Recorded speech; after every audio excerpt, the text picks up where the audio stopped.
Un éperon rocheux dominant depuis des siècles une région frontière et commerciale. Deux des plus grands hommes de guerre du XVIIIe siècle s'affrontant pour le destin de l'Europe. Une comptine connue de tous, un chantier de restauration exceptionnel, un lieu dédié à l'imaginaire. Autant d'histoires, de légendes et d'aventures que nous allons vous faire découvrir.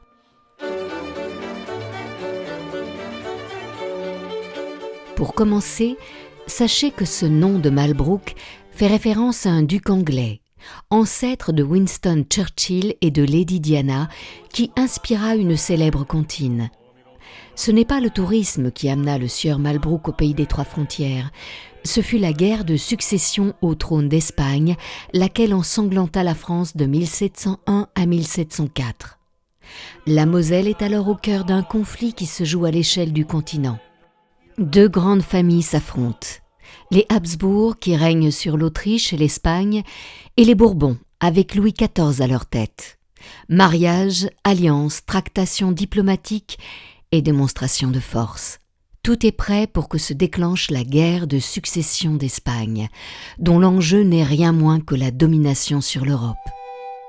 C'est Philippe d'Anjou, le petit-fils de Louis XIV, qui est désigné pour devenir Philippe V d'Espagne. Mais les adversaires des Bourbons ne veulent pas voir le roi Soleil régner sur ce qui pourrait devenir un véritable empire. L'affaire prend une dimension internationale. Face à cette coalition, la France remporte plusieurs victoires et met les armées du Saint-Empire en déroute. Pour leur venir en aide, l'Angleterre lance une contre-offensive et envoie en Lorraine son plus célèbre général. De tout temps, pour envahir la France, il était de coutume de passer par la Lorraine.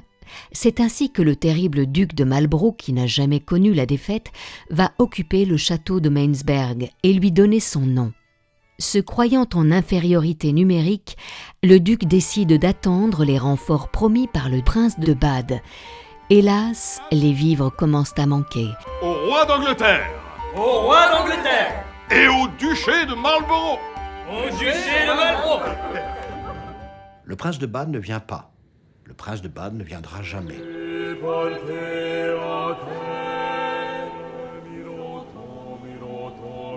Le soir du 17 juin, à la faveur d'un épais brouillard, le duc va quitter la région. La guerre n'en est pas finie pour autant.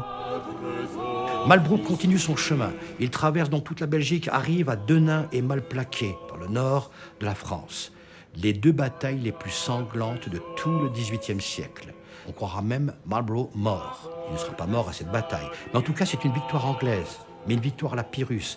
Tellement de morts, tout simplement, que les Anglais seront obligés de rebrousser chemin. Billard dira à Louis XIV, « Sire, encore une défaite comme celle-ci, et nous aurons bientôt gagné la guerre. »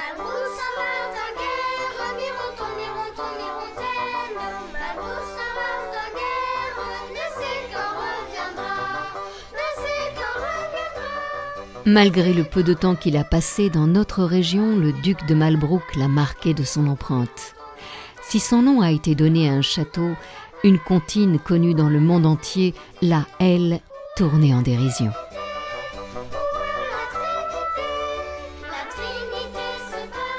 Cette chanson, elle a un statut très particulier puisque c'est une chanson qu'on appelle traditionnelle, mais qui a vraiment traversé les époques, puisqu'encore aujourd'hui, elle fait partie des corpus dont on apprend au moins les paroles du premier couplet et du refrain aux enfants. Donc elle fait partie des chansons que tout le monde connaît sans du tout se soucier de leur origine historique. Il y a pas mal de chansons comme ça qui parlent des militaires. Et il y a aussi pas mal de chansons funèbres, et d'ailleurs les deux vont parfois ensemble, puisque les militaires qui avaient du temps à perdre écrivaient parfois pour se divertir des chansons, et quand un grand capitaine ou un chef populaire perdait la vie, il avait souvent droit à une chanson qui racontait sa vie glorieuse et sa mort. Donc c'est évidemment pas le cas du duc de Malbrook, puisque Malbrook est un Anglais, donc un ennemi.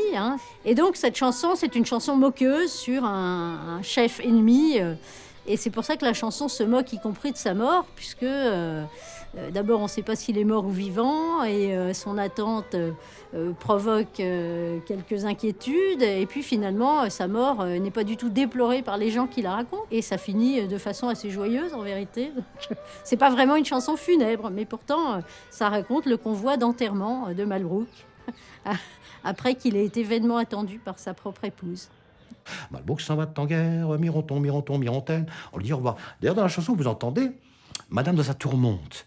Madame dans sa tourmente, Mironton. La tour de Madame, la tour des dames où nous nous trouvons, allez savoir.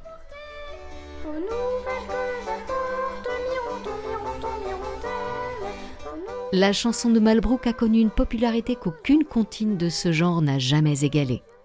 Figurez-vous que Beaumarchais, dramaturge très apprécié à la fin du XVIIIe siècle, en a utilisé l'air dans une de ses pièces, mais en lui donnant d'autres paroles. Victor Hugo a très mal vécu le coup d'État de Louis-Napoléon Bonaparte. Il a ainsi rédigé une série d'œuvres si férocement critiques que l'empereur l'a condamné à l'exil. Rancunier, Hugo a notamment écrit un long poème qui raconte le désastre de la France, et pour ce faire, il a utilisé l'air de Malbrook. Goethe aurait entendu la fameuse comptine à Vérone, Chateaubriand en Égypte. Selon les musicologues, on la retrouve également au Canada, en Castille, en Angleterre ou encore aux États-Unis. Elle s'est ainsi assurée une place de choix dans la littérature.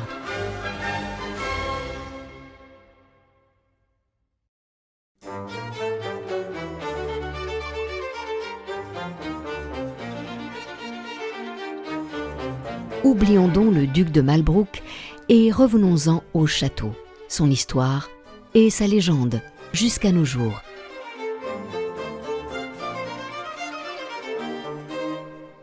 À la fin du XVe siècle, ce château passe par mariage à d'autres familles, jusqu'à ce qu'il passe toujours par mariage dans des familles de maîtres de forge, puis, après la Révolution, devient un centre d'exploitation agricole jusqu'en 1940. Entre-temps, donc il avait subi un certain nombre de dommages, bien sûr, et entre-temps, en 1930, il intéresse déjà le département de la Moselle et on le fait classer monument historique. À la différence d'autres biens nationaux qui ont été démantelés ou qui ont servi de carrière de récupération de matériaux, le château de Malbrook a été vendu aux fermiers qui occupaient déjà le domaine agricole de Mandrennes et qui l'exploitaient. Ceux-ci y ont vécu sans le dégrader, mais en y pratiquant une activité exclusivement agricole. Le château est ainsi devenu ferme. Cette occupation paisible, sans destruction ni modification majeure, si ce n'est l'ajout de quelques granges qui n'ont pas perturbé l'architecture du château, se prolongea jusqu'à la Deuxième Guerre mondiale, jusqu'en 1944. Les bombardements américains, puis un grave incendie à ce moment-là, provoquera un état de ruine que les propriétaires n'auront pas les moyens de transformer. Et ils feront faire des plans très détaillés du château, que les archives possèdent, en 1949. Mais vu les coûts estimatifs de restauration, ils renonceront à l'opération et le château entrera alors, pendant une trentaine d'années, dans un état d'abandon complet. Et quand on a connu ce château dans les années 1975-1977, il y a beaucoup de documents là-dessus, on s'aperçoit d'un état vraiment calmé, une ruine.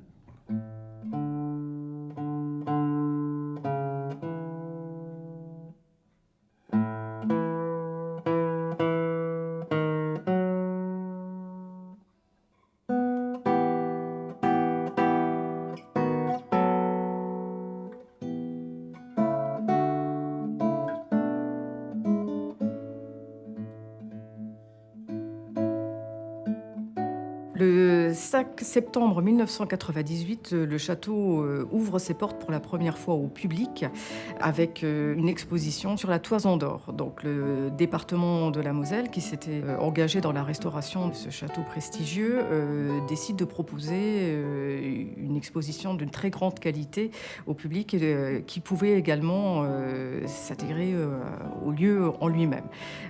C'est le début d'une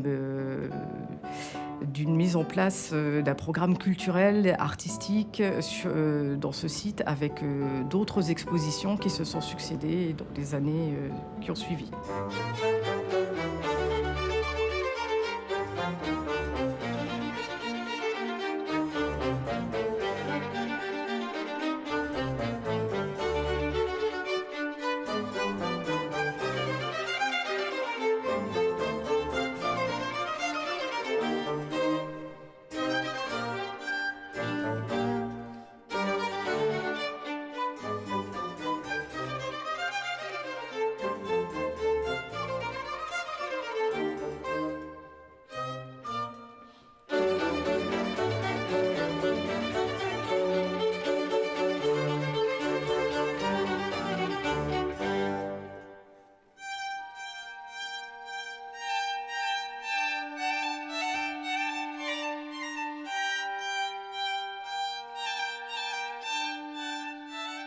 Certaines ont vraiment marqué le territoire et la Moselle.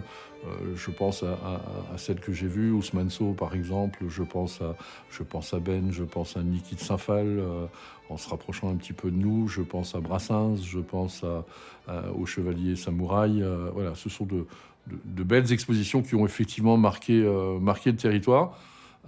Et permis au territoire, permis aussi à la Moselle de montrer que nous étions en capacité d'accueillir effectivement de grandes expositions culturelles et dans des lieux qui ne s'y prêtaient pas nécessairement au départ ou auxquels on ne pensait pas nécessairement au départ.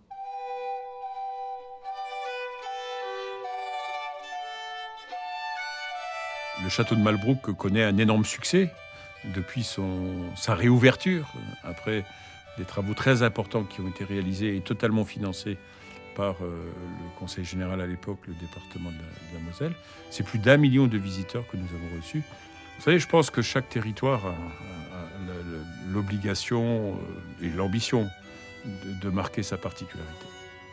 Nous sommes une terre de l'Europe, nous sommes la terre de Robert Schuman, nous sommes un territoire qui a à la fois conjugué la sidérurgie, le charbon, les faïenceries, le sel, les métiers du verre et du cristal. C'est notre histoire, mais c'est aussi un peu notre présent, mais notre futur, puisque les investissements industriels sont importants. Et avoir une démarche patrimoniale comme cela, c'est important aussi. Au moment où on parle beaucoup de patrimoine, le département de la Moselle a et continue à investir. Sur le musée de Marsal, par exemple, pour raconter l'histoire du sel, l'histoire des sels, l'histoire des Gaulois, mais aussi et tous nos 8 sites Moselle Passion racontent l'histoire. Depuis le musée du sel, en passant par Blisbruck et les Romains, en continuant par Robert Schuman, en passant par le musée de Gravelotte des années 1870. Nous racontons l'histoire moyenâgeuse au château de Malbrouck. Donc c'est la preuve que la Moselle a une histoire plus que bimillénaire.